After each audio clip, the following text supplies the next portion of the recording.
उदालगुरियाव मेहेरगोनां हाबाफारिनि गेजेरजों जोबलांबाय मिरु एबसुनि नैथि 15 बोसोर बैसो सिंनि हिनजावसाफोरनि जोबथा जोलुर बादायलायनाया।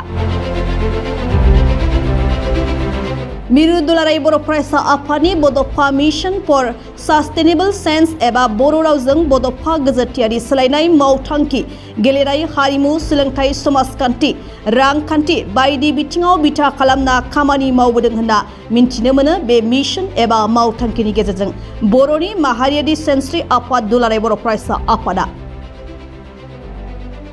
बेनिनो मोनसे बाहागो थामहिनबा गेलेनाय बिथिङाव सुबुं सम्पद जौगाखांहोनायनि थांखिजों नैथि खेबनि थाखाय 15 बोसोर बैसो सिंनि हिनजावसाफोरनि जोबथा बादायलायनाय एबा फाइनाल मेचआ थांनाय सानखालि उदालगुरि जिल्ला दुलाराय बर' हारिमु बेंखनाव थानाय बेरगाव गोजौसिन गेजेरारि फरायसालिनि गेवलां गेलेग्रा फोथाराव मोनसे मेहेरगोनां हाबाफारिनि गेजेरजों जोबनानै थाङो। बे जोबथा एबा फाइनाल बादायलायनाया क'क्राझार जिल्ला एबसुनि हानजा आरो कार्बि आंलं जिल्ला दुलाराय बर' फरायसा आफादनि गेजेराव जानानै थाङो। मोन्नैबो हानजानि गेजेराव गोब्राब नाजालायनायनि गेजेरजों जोलुर अनसायगिरिफोरनि गोसोखौ मुहि होनो हानायनि थासारिखौ नुनो मोननाय जादोंमोनब्लाबो जोबथा बाहागोआव क'क्राझार जिल्ला एबसुनि हानजाया कार्बि आंलं जिल्ला एबसु हानजानि आखायाव जेननो गोनां जायो। दुलाराय बर' फरायसा आफादनि जे बानजायनाय अंडर 13 बयस और अंडर 15 गर्ल्स बे मोन्नैबो टुर्नामेन्टनि दिनै भेरगावआव अंडर 15 गर्ल्सनि फाइनाल माने मैच दा बे समाव सोलिगासिनो दङ आरो गाबोनो अंडर 13 जि बयस दङ बेयो चिरांनि खासिकत्रा प्लेग्राउन्डआव बे फाइनाला जागोन। बड'फानि जि सिमां गेरेमसा माहारि दानाय बर' माहारिखौ मुलुग दरबाराव गायसननांगौनि थाखाय सोलोंथाइजों लोगोसे रांखान्थि समाजखान्थि आरो गेलेनाय जोंनि हारिमु बायदिसिना बिथिंनि गेजेरजों जों गासै बिथिंजों जौगानायनि मोनसे थांखि आरो उद्देश्यखौ लानानै दुलाराय बर' फरायसा आफादा हाबा मावदों आरो बे बड'फा गोजोरथियारि सोलायनाय मावथांखिनिनो मोनसे गुबै आयदा हिसाबै नैबे फुटबल टुर्नामेन्टखौ जोङो खुंफुंदों। देग्लाय बोसोराव जायफोर दखराया जिल्लायाव चेम्पियन जाबाय जिल्लानिफ्राय चेम्पियन जानाया दिनै मिरुआव गेलेदों आरो 2 आरो 3 नभेम्बराव जागायनाय माने डे लं सानसेयावनो जोङो हल डे बे गेमखौ खुंफुंदोंमोन आरो दिनै फाइनाल गेमखौ जोङो मोनफैनो हादों। बे समाव भेरगावआव कार्बि आंलं जिल्ला आरो क'क्राझार जिल्ला अलरेडि फार्स्ट हाफा जोबनानै थांबाय। क'क्राझार कार्बि आंलं 1 आरो क'क्राझार 0 बे मोननै दिनै स्करा सोलिगासिनो दङ। दा सेकेन्ड हाफा जागायबाय।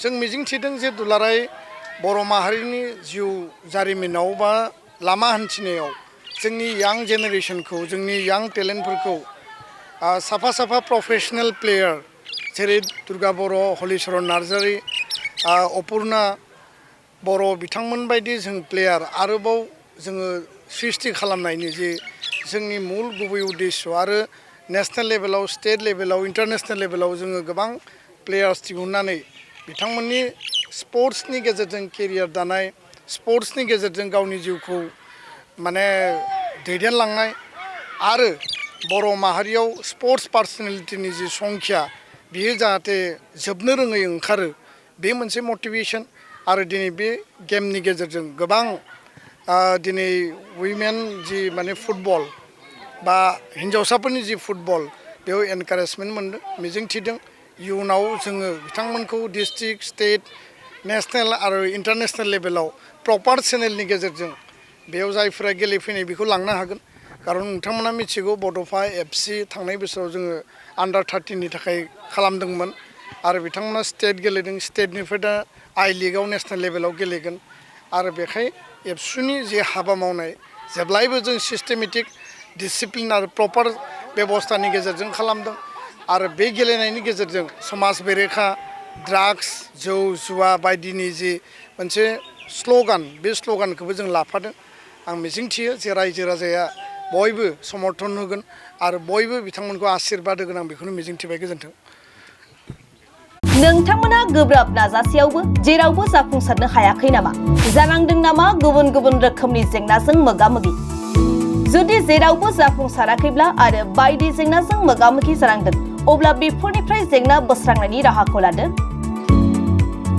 मायांनिफ्राय सोलोंथाइ लानाय मुंदांखा तान्त्रिक आरबाज कबिराजआ नोंथांमोननि बेफोर जेंनाखौ बोस्रांनानै होगोन।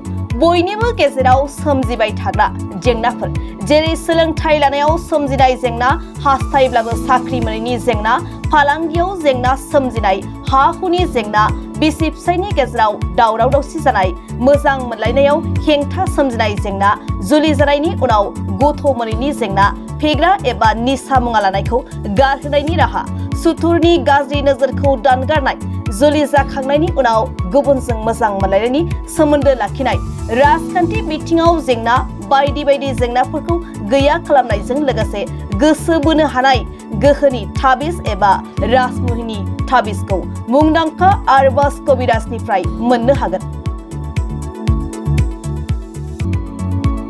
अब्ला मानोथो गोबाव खालामनो? नोंथांनि जेंनाखौ गैया खालामनो थाखाय 7908887945 मबाइल नम्बराव फोनांजाब खालामदो आरो आरबाज कबिराजनिफ्राय सुबुरुन लादो।